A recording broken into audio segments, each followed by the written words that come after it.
Hi అండి.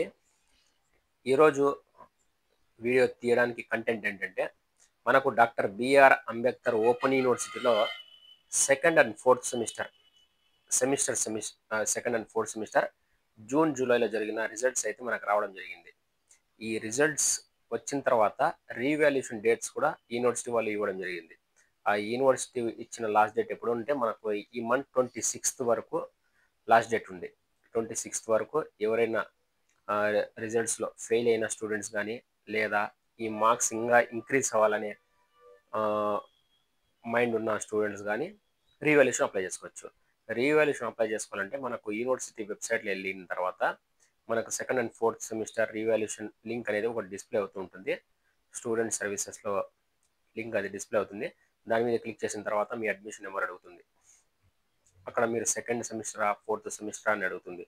దాని మీద క్లిక్ చేసి మీరు ఏ సబ్జెక్ట్ ఫెయిల్ అయ్యారో దాని మీద క్లిక్ చేయాలా, లేదా మీకు రావాల్సిన మార్క్స్ కన్నా తక్కువ వచ్చింటే ఆ పేపర్ని రీవాల్యుయేషన్ పెట్టుకుని మార్క్స్ ఇంక్రీజ్ చేసుకోవాలని విద్యార్థులు మళ్ళీ ఆ టైటిల్ మీద క్లిక్ చేసిన తర్వాత పేపర్ మీద సబ్మిట్ చేయాలి. సబ్మిట్ చేసిన తర్వాత మనకు ఒక అప్లికేషన్ జనరేట్ అవుతుంది. మీ పేరు, తర్వాత సన్ ఆఫ్, మీ సబ్జెక్ట్స్ ఏవేవి తీసుకున్నారో, అందులో ఏది ఫెయిల్ అయ్యారో, ఏది మీరు ఆప్షన్గా పెట్టుకొని ఏ సబ్జెక్ట్కి మీరు రీవాల్యుయేషన్ కడుతున్నారు అనేది డిస్ప్లే అవుతుంది. అక్కడ ఒక అప్లికేషన్ నెంబర్ అనేది జనరేట్ అవుతుంది. ఆ జనరేట్ అయిన అప్లికేషన్ని మనం ఫీ పే లింక్ ఓపెన్ చేసి ఆ లింక్లో మనము పేస్ట్ చేస్తే అప్లికేషన్ నెంబర్ని అక్కడ మీకు సమ్ అమౌంట్ని చూపిస్తుంది. సపోజ్ ఒక పేపర్ అనుకోండి, 1020 లేదా 30 రూపీస్ సర్వీస్ ట్యాక్స్ చూపిస్తుంది. ఇంకా 2 పేపర్స్ అనుకుంటే 2000 ప్లస్ ట్యాక్స్ ఉంటుంది. అలా మనకు అప్లై చేసుకోవడానికి మనకు యూనివర్సిటీ వెబ్సైట్లోనే ప్రాసెస్ మొత్తం అవైలబుల్ ఉంది. ఏదన్నా మీకు తెలియకపోతే నాకు వాట్సాప్ పెట్టండి నా కాంటాక్ట్ నెంబర్కి 8317654896, లేదంటే వాట్సాప్లో మెసేజ్ చేసినా నేను రిప్లై ఇస్తాను. ఇది రిజల్ట్స్ మనకు రీవాల్యుయేషన్ పెట్టుకుని ఒక 2 మంత్స్ తర్వాత అలా రిజల్ట్స్ రావచ్చు.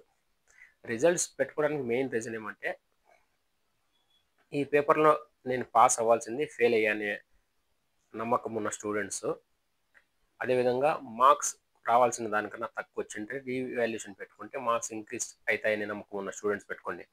గుడ్డిగా నేను 1000 రూపాయలు కట్టేస్తే యూనివర్సిటీ వాళ్ళు పాస్ చేస్తారు, 1000 రూపాయలు కట్టేస్తే పాస్ అయిపోతాను అనుకుంటే మాత్రం ఇది మూర్ఖత్వం.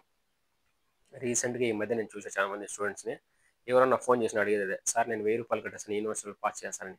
మీరు రాసిన దాంట్లో సబ్జెక్ట్ లేకపోతే పాస్ అవ్వడం అనేది కష్టం. కాబట్టి మీరు ఏం చేస్తారంటే, పాస్ అవుతానని మీలో మీకు ఖచ్చితంగా నమ్మకం ఉంటేనే రీవాల్యుయేషన్ అప్లై చేసుకోండి, లేదంటే మళ్ళీ ఎగ్జామ్ అటెండ్ చేయండి. రీవాల్యుయేషన్కి అయితే 1000 ప్లస్ కట్ అవుతుంది, ఎగ్జామ్ ఫీజు అయితే 150 మాత్రం కట్ అవుతుంది. కానీ నాకు ఇందులో సప్లిమెంటరీస్ ఉండవు కాబట్టి 6 మంత్స్ నుండి 1 ఇయర్ వరకు వెయిట్ చేయాలి. రీవాల్యుయేషన్ బాగా రాస్తుంటే రీవాల్యుయేషన్ పెట్టుకోండి, 2 మంత్స్లో రిజల్ట్స్ వస్తాయి. అదేవిధంగా 6th సెమిస్టర్ కంప్లీట్ అయిన వాళ్ళు మనకు సర్టిఫికేట్ అప్లై చేసుకునే వాళ్ళు ఎవరన్నా ఉంటే మీకు తెలిస్తే ఆన్లైన్లో సర్టిఫికేట్స్ అప్లై చేసుకోండి. తెలియకపోతే నాకు కాంటాక్ట్ అవ్వండి, నేను ప్రాసెస్ మొత్తం చెప్తాను. మీకు వీలైతే ఆన్లైన్ కూడా చేసిస్తాను. కొత్త న్యూ సబ్స్క్రైబర్స్ నా వీడియో వాచ్ చేస్తుంటే ఖచ్చితంగా సబ్స్క్రైబ్ చేయండి, లైక్ చేయండి, షేర్ చేయండి. Thank you.